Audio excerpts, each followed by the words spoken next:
and explanations. Um, I think what is emerging is that Assad, for whatever reason, kept rejecting outside advice, both from Russia and even from Turkey.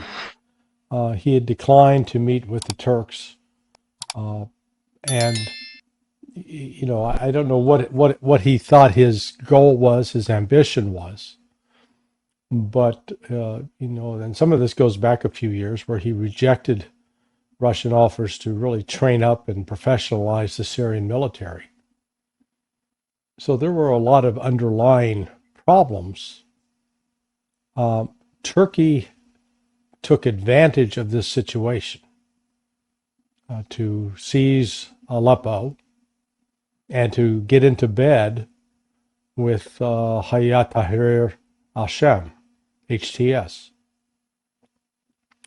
Now, HTS is being backed as well by, in my view, by the United States and the United Kingdom. Turkey had been always used in the past as a cutout for funneling weapons, money, and training to the radical Islamists. And, so there was something in this to be had for Turkey.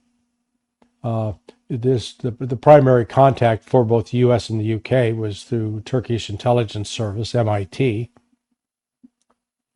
And I don't think, though, anyone anticipated such a quick collapse of the Syrian military.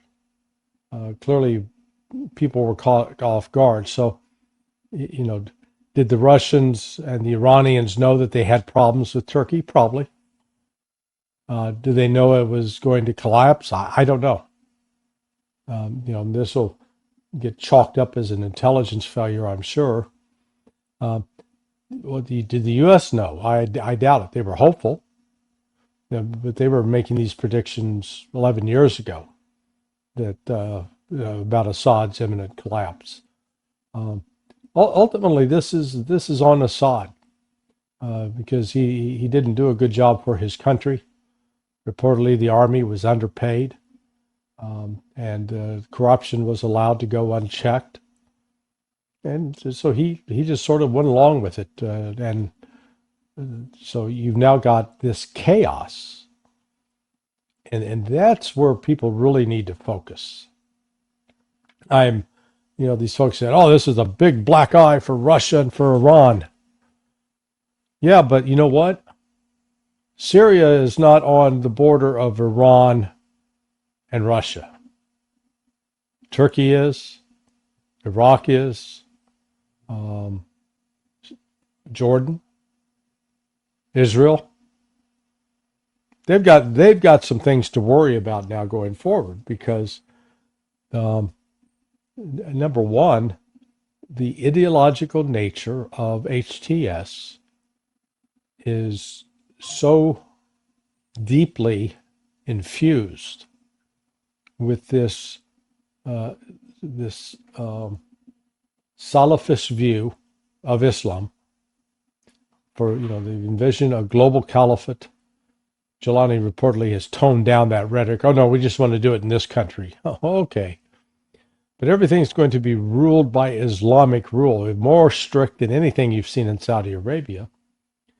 And with that, it comes an intolerance of other Muslims, Shia Muslims in particular. I can show you writings.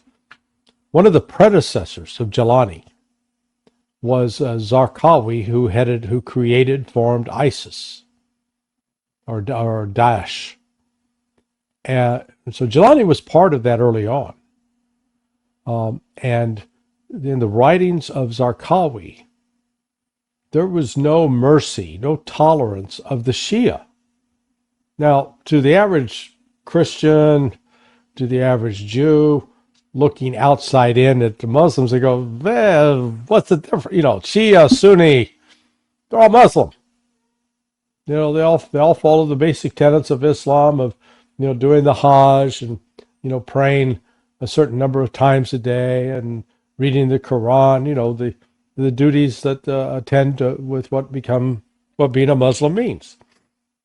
Shia, Sunni, it's like vanilla ice cream and vanilla ice cream with vanilla beans in it. Okay, it's vanilla. Well, that's not how people within the Islamic communities necessarily view themselves. There are some Muslims that, they don't make a big deal about the distinction between Sunni and Shia. But there are others that matters a whole hell of a lot. And to people like Jelani, means the world. So they're not about to set up and we're going to be tolerant and embrace our Shia brothers. That's nonsense. Notice that even within the ISIS sects, they've been fighting amongst each other over who's really got the true insight into being God's spokesman or the spokesman of Allah. So it is, it's very complicated. So what this means is the likelihood of chaos going forward is increased, guerrilla activities, and that means the ability of countries, whether we're talking Turkey, Iraq, Jordan, Lebanon, or Israel, to control those events is going to be very limited. And it oftentimes is going to pitch one against the other. So this really is a recipe for disaster for at least the next 2 to 3 years. There's no, it's not like there's an underlying commitment saying, hey, we're all Americans, we're in this together, we're all Syrians, we're in this together. No, there's not that at all.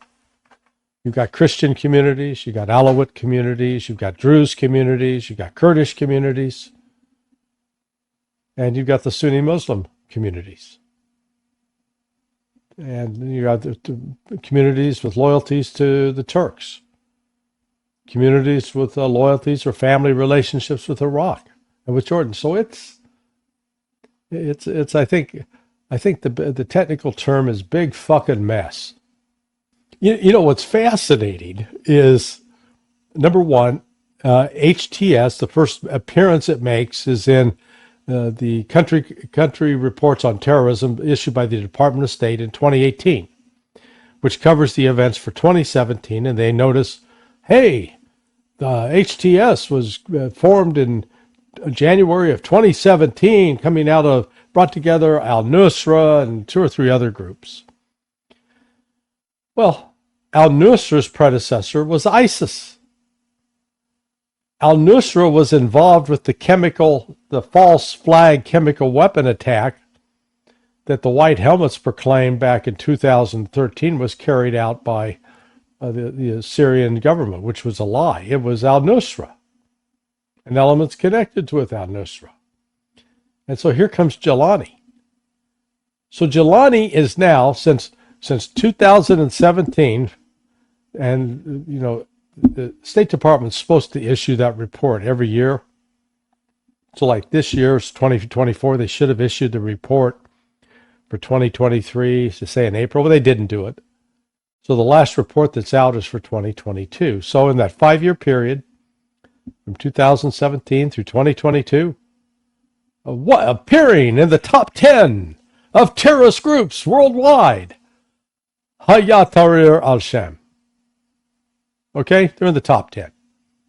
So it reminds you of there was this guy on the radio, Dick Clark. He used to do the top 10, top 100 countdown of popular music. We can do the same thing for the top 10 popular terrorist groups. And when you go through that list, the vast, like 80% of them are Sunni Islamic groups. ISIS in North Africa, ISIS in this ISIS, that ISIS, and then Hayat Tahrir al-Sham, the Baluchi something or other, and then the Philippine New Army. But you know what's not on that list? What's not on that list? Iran. What's not on that list? Hezbollah. What's not on that list? Hamas. So it just exposes the lie that those are the big terrorist actors in the Middle East. Nonsense. The United States, and not just the United States, Russia, and the United Nations Anytime, anytime you can get Russia, the United States, and the United Nations all agreeing on something pretty important, they all agree. HTS is a terrorist, international terrorist group. The U.S. has got a $10 million bounty on his head. Just like, see the rewards posters over my shoulders? I was involved in the early, I helped create the terrorism rewards program. I don't take credit for this because they ignored my recommendations. But, they got this stupid poster out now like, give us this terrorist for $10 million. But is the United States going to shutter its embassy? Break off all diplomatic relations? Or just only allow the CIA to continue to talk to the guy? I mean, he's got literally blood on his hands. He's beheaded people. So this is a mess. The United States has painted itself into a corner where we've now backed this terrorist who says he's going to work and play well with the Jews and with the Kurds, and that he's inclusive. I'm surprised the guy didn't come out and go, yeah, my pronouns are they, them, and I'm transgender.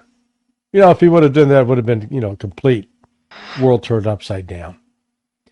I don't see him having this dramatic religious convergence where all of a sudden he's joining hands with people singing "We Are the World."